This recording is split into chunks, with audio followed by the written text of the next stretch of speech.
Ажырасқан кезде баланы еркекке беру керек деген бір видео түсіріп салған едім. Сол видеом менің 100 мыңнан астам просмотр жинапты, қаралым жинапты. Енді сол видеоның астындағы комментарийлерге келсек, ер жігіттер, ер кісілер, ер азаматтар, еркектер қауымы мені қолдапты.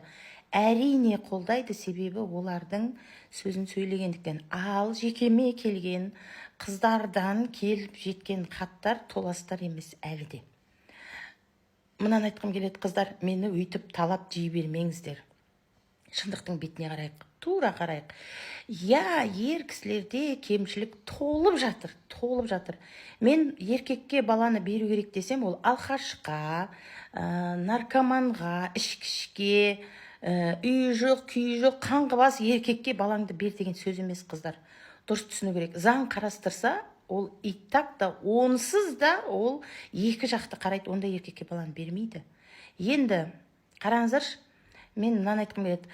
Спортсмен жігіттер бар, не бір бүйтіп тұрған күшін, бойы десе бойы бар, ой десе ойы бар, жоғары білімі бар, жұмысы бар, арақ ішпейді, темекі тартпайды, табысы бар, сондай еркектен де қыздар кетіп отыр. Себебін сұрасаң, маған күнде гүл алып бермейді, маған чрезмерное внимание керек, сен маған бүйтпейсің, сөйтпейсің деген қыздар, айналайындар, естеріңізде болсын.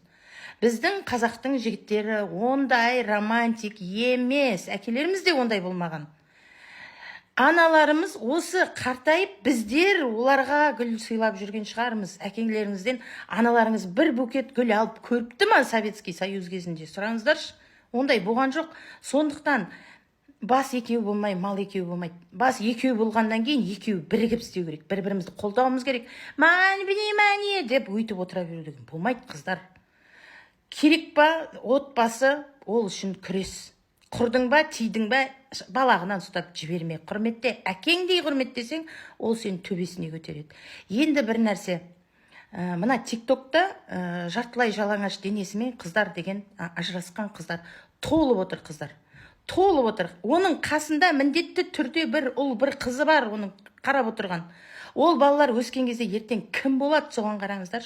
Жартылай жалаңаш денесін ашып отырған, шешесін көріп өскен жігіт, ол абьюзер, нағыз әйелді ұрып соғатын, өлтіретін сондай жігіт болады.